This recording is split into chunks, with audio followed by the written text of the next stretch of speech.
자, 유대인들의 그 정결 규례에 대해서 지난주에 2가지를 살펴봤고 나머지 3가지를 살펴보겠습니다. 유대인들은 특별히 범사에 다 정결해야 되지만은 삶에 있어서 특별히 정결을 추구하던 5가지가 있었는데 왜 그랬느냐? 하나님이 그렇게 하라고 했으니까 율법에 이 5가지만큼은 특별히 정결한 그런 예식을 잘 치러야 된다. 보통은 그냥 정결하게 살면 되지만은 요 5가지 경우에는 반드시 예식을 거쳐서 정결한 그 예식 자체를 갖다가 만약에 정결을 갖다 잃어버리면은 정결한 예식을 거쳐야 된다는 것을 말했고, 특별히 정결에 애를 써야 될 이 5가지를 말했는데 뭐냐? 음식물에 있어서 정결한 걸 먹어야 된다. 산모는 아기를 낳고 나면은 반드시 정결 예식을 치러야 된다. 아이를 낳을 때 온갖 몸에서 분비물이 많이 나오니까 그 분비물이 산모의 몸을 갖다가 더럽혔다고 보거든요. 그러니까 몸 안에 있던 것이 몸 밖으로 나옴으로써 자신의 몸을 더럽혔다고 보기 때문에 정결 예식을 치러야 된다고 봤습니다. 아들을 낳으면은 40일, 딸을 낳으면은 80일 후에. 한센병자, 지금으로 말하면 나병, 한센병자는 반드시 정결규례를 해야 되는데, 한센병자로 판정을 받는 것도 제사장이 하고, 한센병에서 다시 다 고침을 받고 나중에 이제 나음을 입었을 때 그 판정도 제사장이 했습니다. 의사가 한 게 아니고 제사장이. 이거는 부정하냐 정하냐 이것을 판정하기 때문에 제사장들이 했습니다. 옛날 제사장들은 여러 가지를 했습니다. 이런 한센병자 이거 판명하는 의사 일도 했고, 그 다음에 소나 양을 잡는 도축 일도 했고, 그냥 고고하게 그냥 제사장 옷만 입고 그냥 성전에서 그냥 그렇게 있었던 사람들이 아닙니다. 옛날 성전은, 예루살렘에 있던 성전은 그냥 향 냄새만 나고 그냥 깨끗한 곳이 아니라 밤낮으로 동물을 잡아 제끼니까 동물의 그 비명소리, 피비린내 소리, 동물의 그 똥오줌 그런 온갖 오물들이 막 천지로 그냥 해서 그야말로 살벌한 곳이었습니다. 그런 곳에서 신발도 안 신고 겨울에도 일하던 사람들이 제사장이었죠. 지금으로 보면 아마 3D 업종 좀 안 되겠는지 생각이 드는데, 자, 그 한센병자, 그 다음에 유출병자라 해요. 유출병이라는 것은 몸 안에서 몸 바깥으로 뭔가 이렇게 자꾸 이렇게 몸이 나오는 것, 뭔가 나오는 걸 말합니다. 정상적이지 않은 것이 어떤 고름이라든지 피고름 이런 것들. 성경에 보면 12해를 헬룰증 앓던 여인이 있었다고 했죠. 그 여인도 유출병입니다. 유출병자들도 반드시 유출병이 다 나았을 때는 정결 예식을 거쳐서 정상에 돌아오도록. 이 4가지는 율법에 딱 규정해 놨는데, 마지막 제일 밑에 있는 거, 손이나 발도 항상 정결하게 해야 되고 그릇도 정결하게 해야 된다. 이거는 율법에 나와 있는 건 아닌데 나중에 자기들이 더 잘 지키려고 정결 규례를 우리가 조금 더 잘 지켜보자 이래가지고 후대에 자기들끼리 만들어 놓은 거예요. 그래서 바깥에 나갔다 돌아오면 반드시 손이나 발을 씻고, 이거는 그냥 위생적인 측면에서 씻는 게 아니고 하나님 앞에서 정결하게 살아야 된다라고 하는 그런 의미에서 씻은 겁니다. 그 다음에 밥그릇도 항상 깨끗하게 물로 씻고 나서 거기에 밥을 담아 먹고, 이런 손, 발, 그릇 이런 것들은 처음에는 이것은 제사장들이 성전에서 지키던 그런 예식인데, 요 예식이 나중에는 일반 백성들한테까지 다 내려가가지고는 일반 백성들도 다 그렇게 하도록. 그러니까 가나의 혼인잔치에 보면 이렇게 물 항아리가 딱 있어가지고 그 항아리에다가 물을 담아 놓으면은 손을 갖다가 씻고 들어가야 되잖아요. 손을 씻는 정결 예식을 행하는 것이죠. 그러니까 유대인들은 이 정결 예식 정결함을 지키는 것 이것을 아주 엄격하게 잘 지켰습니다. 특별히 5개로 나누어져서 이런 부분, 산모, 한센병, 유출병 그렇다더라도 이 손, 발, 그릇도 그렇고 이 음식에 있어서는 정말 유대인들은 철저하게 지킵니다. 피와 기름은 절대로 안 먹거든요. 고기를 잡아도 통째로 갖다 고기를 갖다가 딱 이렇게 피를 다 빼고 그리고 나서 순수하게 그 고기만 먹죠. 그리고 성경에서 그런 음식들은 절대로 먹지 않습니다. 그래서 그 음식을 철저하게 잘 구분해서 먹었다. 레위기 11장에 나와 있는 그 정한 음식, 부정한 음식을 나누어서 그렇게 먹었다 하는 것이고요. 그래서 이런 그 정결 예식이 있었다 하는 것을 참고적으로 알아놓으면 되겠습니다. 자, 유대인들의 이제 일상 생활에 관한 내용들을 한번 살펴보겠습니다. 유대인들은 남자고 여자고 향유를 많이 썼습니다. 향유는 지금의 향수하고 비슷한 건데 향수는 아니고요. 향수는 향료에다가 이 알코올을 조금 섞어 놓은 거거든요. 그러니까 정확하게 뭐 향유하고 향수가 비슷하긴 하지만은 이 향유는 그야말로 향이 나는 기름입니다. 기름. 이렇게 꽃이나 식물에서 추출한 향기로운 기름인데 이걸 그냥 이렇게 몸에다가 평소에 바르기도 하고 손님 오면은 머리에다가 이렇게 부어주기도 하고 그렇게 하는 그런 것을 썼죠. 이스라엘 땅은 비가 오지 않았기 때문에 이 물이 부족해가지고 늘 샤워를 갖다가 잘 못했거든요. 이 여름철에도. 그러니까 이 향유를 대신 몸에다 발라가지고 목욕을 대신하는 그런 문화였습니다. 참 어떻게 보면 참 찝찝하죠, 그죠? 우리 저기 샤워를 자주 해야 되는데 샤워를 못하니까 기름을 발라가지고 대신 몸에다가 그렇게 한다고 하니까 참. 그리고 이제 밖에 나갔다가 이제 집에 들어오면 냄새가 많이 나니까 그 몸에다가 이제 머리에다가 이제 그걸 갖다가 향유를 한 방울 부어줘가지고 향이 좀 퍼져서 냄새를 중화시키도록 하는 역할을 하던 것도 향유입니다. 그러니까 손님이 찾아오면 머리에다가 향유를 갖다가 한 방울씩 이렇게 발라주죠. 우리 같으면 아마 이렇게 하면 큰 신뢰가 되겠죠. 손님이 왔는데 머리에다가 향수를 뿌려줘도 머리에다가 요리 이렇게 뿌려주면 향수는 이렇게 이제 뭐 이렇게 안에 그게 있어가지고 이제 분사가 되지만 저거는 기름이거든요. 기름. 머리에다 바로 딱 부어주는 건데 우리하고는 다른 문화니까 그렇다 하는 것이고 워낙 비가 오지 않고 냄새가 워낙 많이 나니까 저런 것을 일상적으로 사용했더라 하는 것이죠. 옥합을 깨뜨린 그 여인에 관한 이야기가 나오잖아요. 성경에 보면 옥합을 깨뜨려서 예수님의 그 발에다 부어줬죠. 마리아가 그 옥합이 저렇게 생겼는데 저런 옥합의 앞을 주둥이를 막고 있는 저걸 갖다가 깨뜨려서 그래가지고 부어드렸더라 하는 것이죠. 그래서 이제 머리에다가 이렇게 한 방울 떨어뜨려 놓으면 그것이 이제 향이 전체적으로 쫙 퍼지면서 냄새를 중화시켜주고 이렇게 또 이렇게 향긋한 냄새가 나게 하죠. 누가복음 7장 46절에 보면 너는 내 머리, 예수님 하신 말씀입니다. 예수님을 초대한 사람이 예수님한테 세상에 머리에다가 감람유 한 개도 부어주지 않았어요. 향유는 아주 고급 기름이고 감람유는 일반적인 기름이었는데 하다못해 싼 감람유 한 방울도 붓지 아니하였지만 이 여인은 그 향유를 내 발에 부었다 할 때 머리에다가 왜 감람유를 붓나? 향유를 발에다 부었단 말이 뭔 소리냐? 라는 것은 이런 관점에서 이해하면 되겠죠. 감람유를 붓는 게 아니라 사실은 향유를 부어줘야 되는데 향유도 부어주지 않고 감람유도 부어주지 않았다는 말이고 향유는 머리에다 부어주는 건데 발에다 부어줬다고 하는 것은 무슨 뜻입니까? 그만큼 그 부어주는 그 대상을 갖다가 귀시 여겼다 하는 그런 뜻이 되겠죠. 향유, 이 향유를 많이 썼더라 하는 것이죠. 이 향유는 종류가 많았는데 아주 비싼 것부터 시작해서 좀 덜 비싼 것까지 종류가 다양했다고 합니다. 예수님의 발에 부어드렸던 그 향유는 나드 향유인데 인도에서 나오는 그런 특별한 그 식물에서 추출된 아주 최고급 향유였거든요. 그걸 갖다가 그냥 예수님 발에다 다 부어드렸으니까 한 방울 이래가지고 한 방울 딱 찍어서 머리에 살짝 탁 이렇게 찍어주는 건데 그걸 그냥 그대로 예수님의 머리에다 발에다 대고 그냥 다 부어드렸으니까 얼마나 마리아가 예수님을 사랑하고 존경했는가 하는 걸 알 수 있습니다. 유대인들은 이 향유가 일상적으로 사용되어졌다는 거. 유대인들은 이 빵을 갖다가 먹고 사는 그런 사람들인데 우리처럼 밥을 먹지 않고 밀이나 보리를 재배해서 빵을 만들어 먹습니다. 빵이 유교병이죠. 우리말로 하면. 이제 빵은 이제 유교병으로 만들어 먹을 수도 있고 무교병으로 만들어 먹을 수도 있다고 했죠. 무교절에는 무교병을 먹는다고 했죠.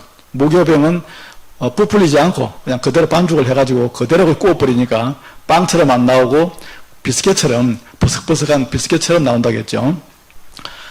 그 과자를 가지고 그걸 가지고 우리가 성찬식 때는 그걸 쓰는 것이죠. 그러니까. 근데 지금 우리 일반적인 교회에서는 다 그 무교병을 쓰지 않고 유교병을 쓰잖아요. 카스테라. 그거는 다 100% 유교병이거든요. 그것보다는 무교병을 쓰는 것이 더 맞다는 것이죠. 자, 유교병은 이스라엘 사람들이 일상적으로 먹던 그런 주식이었고, 저거는 이제 뭘로 만드느냐 하면, 보리나 밀을 갖다가 이제 잘 갈아가지고, 반죽을 해가지고, 반죽한 거기다가 이제 누룩을 넣어서 부풀려가지고, 그래가지고, 이제 그걸 화덕에 구워가지고 만들어 먹었습니다.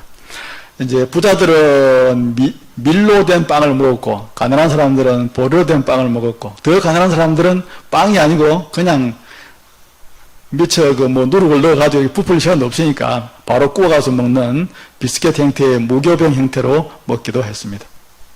그것이 저런 유교병이었는데, 이런 유교병, 이런 빵을 만드는 공장, 장소는 각 마을당 공동으로 하는 큰 만드는 장소가 있었고, 또 집집마다도 또 물론 있었는데, 그렇게 해서 함께 이제 가난한 사람들은 공동으로 만드는데 거기 와서 같이 한꺼번에 만들었고, 부자들은 집에서 개인적으로 만들었는데, 저기에 쓰는 그 연료가 이스라엘은 나무가 아주 귀한 곳이거든요. 저거 나무를 연료로 해가지고는 감당이 안 되니까, 짐승의 그 분뇨, 낙이나 이런 분뇨를 갖다 잘 말려놨다가, 그걸, 태워가지고, 거기다가 빵을 구워 먹었습니다. 빵이 맛이 별로 없었겠죠. 우리가 생각하면. 이제 기분상으로 보면 그런데, 나무가 귀해서 이렇게 했다는 것이죠. 화덕의 밑바닥을 갖다가 이렇게, 그 땅을 갖다가 탄탄하게 다져가지고는, 그 위에다가 그렇게 이제 가축의 분뇨를 갖다가 모아가지고는 태우고, 그 다음에 이제 그 위에다가 이제 빵을 이렇게 저걸 구워낼 수 있는 틀을 만들어서 그 위에다가 이제 구워내는데, 그 화덕의 그 땅바닥과 그 분뇨의 화력을 순간적으로 이렇게 좋게 하기 위해서 어떻게 했냐면은, 거기다가 소금을 뿌렸습니다. 사해 소금을 가져와가지고는 소금의 그 짠맛이 불의 화력을 갖다가 순간적으로 확 좋게 만드는 그 효과가 있거든요. 그 땅바닥에다가도 소금을 이렇게 좀 뿌리고, 그 다음에 그 분뇨를 성경에서 거름이라고 표현했는데, 이 거름 여기에도 소금을 갖다 뿌려 놓습니다. 그럼 소금의 그 짠맛이 순간적으로 이렇게 해서 화력을 좋게 만드는 그런 역할을 했다고 합니다. 근데 소금이 만약에 짠맛이 없다면은 아무짝에도 쓸 데가 없죠. 그냥 길거리에 내어 던져가지고 길바닥에 이렇게 좀, 고르게 하는 데나 쓸까. 다른 데나 쓸 데가 없는 거죠. 누가복음 14장 34절에 보면 이런 말씀이 있죠. 소금이 좋은 것이지만, 소금이 만일 그 맛을 잃는다면 무엇으로 짜게 하겠느냐. 땅에도 그럼에도 쓸 데가 없어서 내버린다. 들을 기가 있는 자는 들으라. 이런 말씀했는데, 땅에도 그럼에도 쓸 데가 없어서 내버린다. 하여튼 그 소금이 어디에 그러면 땅이나 그럼에 어디에 쓸 데가 있단 말이냐. 그렇게 우리 생각이 쉬운데, 이스라엘의 그 빵을 만들어서 구워 먹는 그들의 이런 그 배경을 모르면 이 말씀은 우리가 이해하기가 참 어려운 그런 말씀이죠. 화덕의 그 땅바닥과 그 불쏘시개로 넣어놓은 가축의 그 분뇨, 이 거름에다가 뿌려주는 그 소금인데, 거기서 쓸 데가 없어서 내버린다 하는 그런 뜻입니다. 자, 빵이 아주 먹음직하죠. 아침에 올 때 다 아침 식사 안 하시고 오신 것 같은데, 저 빵을 하나씩 다 먹었다 생각을 하시고, 자, 유대인들의 그 일상적인 그 생활 중에서 이번에는 세리에 대해서 배우겠습니다. 세무공무원이라는 뜻이죠. 세리는 유대인 가운데서 로마 정부로부터 임명을 받아가지고 자기 마을에, 그 인근 마을에 세금을 거두던 그런 사람입니다. 세금을 거둘 때 이제 로마 정부가 이런 정책을 갖다가 시행한 거죠. 생짜배기 모르는 사람은 잘 현황을 모르면 안 되니까 그 마을의 현황을 제일 잘 알고 있는 사람을 갖다가 중에서 이제 자원자 중에서 세리로 임명을 해요. 그럼 그 사람은 누구 집에 숟가락이 몇 개인지까지 다 아니까 그 딱딱딱 해가지고 세금을 다 거둬내는 거죠. 거둬내면서 딱 정량대로만 하는 것이 아니라 그 할당된 세금보다 훨씬 더 많이 거둬가지고는 그거는 지가 착복합니다. 착복. 그러니까 세리는 로마의 앞잡이로 받고 동족의 피를 빨아먹는 나쁜 사람들을 받기 때문에 성경에 나오는 삭개오, 또 예수님의 12사도 가운데 한 사람이었던 마태, 이런 사람들이 다 이런 세리 출신들이었는데, 오늘날에 그렇지 않지만은 옛날 예수님 당시에는 그랬다 하는 것입니다. 그래서 이 세리가 그런 역할을 했기 때문에 예수님 시대에는 이 세리들은 항상 죄인으로 취급되어졌고, 법정에 가도 그 정인으로 이렇게 받아주지도 않았습니다. 저 사람들은 거짓말만 하는 사람들이다. 그래가지고는 그렇게 살던 사람들이 세리들이었습니다. 마태복음 9장 11절에 보면은 예수님의 제자들에게 이르기를 어찌해서 너희 선생님은 세리와 죄인들과 함께 잡수시느냐 이런 말씀하거든요. 세리와 죄인들하고는 아예 그냥 상종을 하지 않는 것이 일반 유대인들의 일반적인 그런 모습인데 왜 너희 선생님은 그러느냐 하는 것이죠. 저기서 죄인들이라고 하는 것은 일반 보통 사람들을 죄인이라고 불렀습니다. 이게 뭔 소리냐면은 유대인들 가운데 그냥 일반 그 서민들, 일반 백민들은 먹고 살기 바빠가지고 이 율법을 갖다가 막 잘 알지도 못했을 뿐만 아니라 열심히 그 잘 지켜내지도 못했습니다. 그러다 보니까 수시로 알고 모르고 하나님의 계명을 자꾸 이렇게 어기는 것을 밥 먹듯이 하던 사람들이 그 당시 하층민들이었거든요. 그래서 그 사람들을 갖다가 바리새인들이 뭐라고 불렀냐면 너희들은 그냥 죄인들이다, 죄인들. 그렇게 불렀습니다. 일반 보통 하층민들을 말하고 세리는 세무공무원들을 말하고 세리, 장기, 죄인들 이 세 부류가 다 같은 부류로 이렇게 성경에는 늘 언급이 되어지는데 그만큼 세리가 무시당하는 그런 직업이었는데 돈을 많이 벌 수가 있었기 때문에 저것도 로마 정부에다 돈을 많이 주고 경쟁자가 너무 많아가지고 돈을 많이 주고 이 직업을 얻었다고 합니다. 참 돈 앞에는 참 뭐 그 장사가 없다는 말이 예나 지금이나 같은 것 같습니다. 자, 화폐를 보겠습니다. 성경에 예수님 시대의 그 화폐를 보면 지금 오른쪽에 나와 있는 거 저거는 이제 성전에 내던 반세겔입니다. 성전세로 내던 반세겔. 반세겔이면 노동자의 이틀치 품삯인데 지금 일당 10만으로 치면 20만 원 좀 되겠죠. 자, 그 당시 화폐는 유대 화폐가 있고 그 다음에 로마의 화폐가 있고 그 다음에 헬라의 화폐가 있었습니다. 이 세 가지 화폐가 막 함께 섞여서 사용되어졌는데 그래서 성경에 보면 막 화폐가 여러 가지가 나오는데 그것이 다 사실은 구분되어졌다는 것이죠. 유대 화폐는 두 가지가 대표적입니다. 세겔과 달란트입니다. 세겔과 달란트 막 많이 나오잖아요. 우리가 뭐 몇 달란트 가진 사람 할 때 그 달란트, 이 달란트가 사실은 이게 화폐죠, 화폐. 세겔도 화폐고. 그런데 세겔과 달란트는 화폐이면서도 동시에 또 무게이기도 합니다. 무게. 무게하고 화폐를 동시에 가지고 있었던 게 세겔과 달란트입니다. 그럼 화폐로서의 세겔은 보면 금 한 세겔이 있고 은 한 세겔이 있고 다 틀립니다. 또 달란트도 금 한 달란트가 있고 은 한 달란트가 있고 얼마나 차이 나느냐 하면 세겔로 봤을 때는 은 한 세겔이 노동자의 보통 4일치 품삯에 해당됐습니다. 금 한 달란트는 노동자의 9만일치 품삯. 어마어마하죠, 양이. 무게로 봐가지고 한 달란트는 34kg, 무게로 한 세겔은 11.4g 됩니다. 이게 유대의 세겔과 달란트는 화폐의 단위이기도 하면서 동시에 이것은 무게의 단위이기도 했다 하는 이 차이가 조금 차이점이 있고 로마 돈이나 헬라 돈에는 뭐 그런 건 없습니다. 다 순수하게 돈의 역할을 했는데요.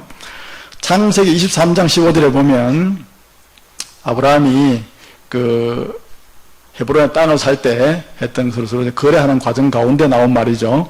내 주여 내 말을 들으소서 땅값은 은 400세겔이지만 할 때 은 400세겔은 화폐 단위로서 400세겔이죠. 은 400세겔이니까 약 1600일치 품삯 한 1억 6천만 원 정도 지금으로 보면은 그렇게 환산이 되겠죠. 출애굽기 25장 39절에 보면 등잔대를 만들 때 순금 한 달란트로 만들어라. 이거는 무게를 말하겠죠. 34kg를 가지고 등잔대를 만들었습니다. 제 몸무게 한 절반 정도 되는 금을 갖다 순금을 떼가지고 그걸 가지고 등잔대를 갖다 다 쳐서 이렇게 망치로 두들겨 가지고 만들었더라 하는 것이죠. 네, 그렇게 할 때 세겔과 달란트가 화폐의 단위로서 무게의 단위로서 같이 사용되었다 하는 것. 그다음 로마 돈과 헬라 돈은 뭐 이름이 비슷비슷한데 로마 돈은 데나리온, 아사리온, 고드란트 이런 것이 다 로마 돈이고 그 다음에 헬라 돈은 드라크마, 렙돈 이런 것들이 다 헬라 돈인데 헬라라고 하는 말은 그리스를 말합니다. 그리스. 이 중에서 데나리온이라는 것과 드라크마라고 하는 돈은 그 돈의 그 가치가 똑같습니다. 노동자 하루 품삯에 해당합니다. 이 노동자의 하루 품삯을 4번 합하면은 세겔이 됩니다. 세겔. 은 한 세겔이 됩니다. 그래서 그렇게 계산하면 되는데 위에 돈이 데나리온이고 밑에 돈이 드라크마입니다. 이 드라크마는 약간 은색으로 반짝반짝 빛이 났습니다. 그래서 여인들이 이렇게 머리띠라든지 이런 액세서리로도 이 돈이 많이 활용됐습니다. 자, 마가복음 12장 15절에 보면 어찌하여 나를 시험하느냐 데나리온 한 개를 가져다가 내게 보여라. 데나리온 로마 돈이에요. 로마 돈. 지금 예수님께서는 로마에다가 세금을 낼까요 말까요 하고 이렇게 바리새인들이 와서 물어보는 중이니까 로마 돈 한 개 가져와 봐라. 이렇게 말씀한 거죠. 데나리온. 위에 돈을 말합니다. 밑에 보면 어떤 여자가 10드라크마가 있었는데 하나를 잃어버리면 등불을 켜고 집을 쓸며 찾아내기까지 부지런히 찾지 않겠느냐 할 때 10드라크마, 헬라 돈인데 노동자 하루 품삯에 해당하고 색깔은 반짝반짝하고 이렇게 은으로 되어져서 반짝거렸기 때문에 여인들이 액세서리로 많이 만들었다는 것이죠. 10개를 가지고 만드는 여인의 머리띠입니다. 머리띠. 10드라크마. 이 여인은 그 머리띠 가운데 한 개라도 막 잊어버리면 저거는 자기 시집 올 때 자기 아버지가 자기 남편이 자기 아버지한테 준 지참금 중에서 일부를 떼서 받아온 자기 비상금이거든요. 비상금을 저렇게 이제 하나 지금으로 말하면 예물로 만들어 가지고 왔는데 저거는 자기 남편 죽을 때까지는 반드시 잘 보관을 해야만 하는 그런 규정이 있었습니다. 한 개라도 잃어버리면 이혼 사유가 됩니다. 그러니까 저 여인은 집을 쓸고 찾아내기까지 반드시 저것을 찾아야 되기 때문에 애를 쓰고 밤새도록 찾아가서 결국은 찾아냈다는 것이죠. 안 찾으면 안 되니까. 하나님께서 우리를 바라볼 때 이런 마음으로 우리를 찾고 계신다. 잃어버린 자를 찾을 때, 할 때 그 여인의 심정과 하나님의 심정을 이렇게 말씀할 때 드라크마라는 저 돈을 이렇게 말씀했습니다. 자, 성경의 치수를 보면 큐빗이라는 치수가 제일 많이 나오죠. 자, 여기서부터 시작해가지고 여기서부터 자, 저를 보세요. 여기서부터 시작해서 요 위에까지는 요 위에까지. 성인 남자 약 45cm에서 50cm인데 보통 정확하게는 약 한 45로 계산하고 보통은 여기다가 또 이제 한 뼘을 더 올린 치수가 있는데 성전 치수라고 하는데 이제 성전을 지을 때는 이제 그 큐빗은 보통 50으로 봅니다만은 한 45로 계산하면은 보다 정확하다고 볼 수 있습니다. 하룻길이라고 하는 길은 32km인데 예루살렘에서 여리고까지 가는 길입니다. 그게 보통 하룻길. 요즘 뭐 한 60km도 막 가죠. 좀 젊은 사람들은 얼마든지. 그러나 이제 천천히 가니까 한 32km 정도, 30km 정도. 자, 방주 사이즈를 보면 길이는 300규빗, 약 한 135m 정도. 폭은 22m, 높이는 13m. 이렇게 된 배를 만들어라 해서 만든 게 위에 보면 사진에 나와 있는 저거죠. 여러분, 방주를 이렇게 만들려고 할 때 하나님께서 방주의 사이즈를 이렇게 말씀하시고 저렇게 창은 저 위에다가 내라 해서 딱 저 모양대로 만들었거든요. 우리가 방주를 보면 어떤 방주들은 보면 막 배처럼 이렇게 앞은 뾰족한 것도 있고 어떤 건 창이 또 여기 안 나 있고 이 정도 창이 나 있는 배도 있고 그래요. 근데 그건 다 잘못된 것이고 딱 이 모양대로 만들어야 성경대로 딱 되어진 방주인데 방주는 일반적인 선박이 아닙니다. 항해하기 위한 선박이 아니고 그냥 물 위에 떠 있기 위한 나무 상자입니다. 나무 상자. 이게 배라고 볼 수는 없습니다. 뭐 기동할 수 있는 무슨 뭐 뒤에 무슨 키나 닫혀 있는 것도 아니고요. 나무 상자를 방주라고 하죠. 블레셋 사람을 진영해서 싸움을 도두는 사람이 왔는데 그의 이름은 골리앗인데 그의 키가 6규빗이었다. 2m 70이었다는 것이죠. 엄청나게 크죠. 저 천장 위에까지 올라갈 만큼 그런 사람이라는 것이죠.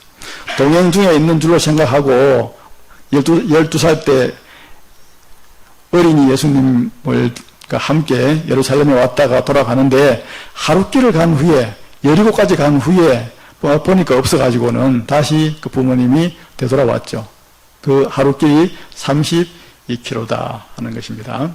치수를 이런 점에서 우리가 참고적으로 해야 되겠습니다. 하룻길 32km, 규빗 약 50cm 이렇게 계산하면 되겠습니다. 이 부분은 다음 주에 하도록 하겠습니다.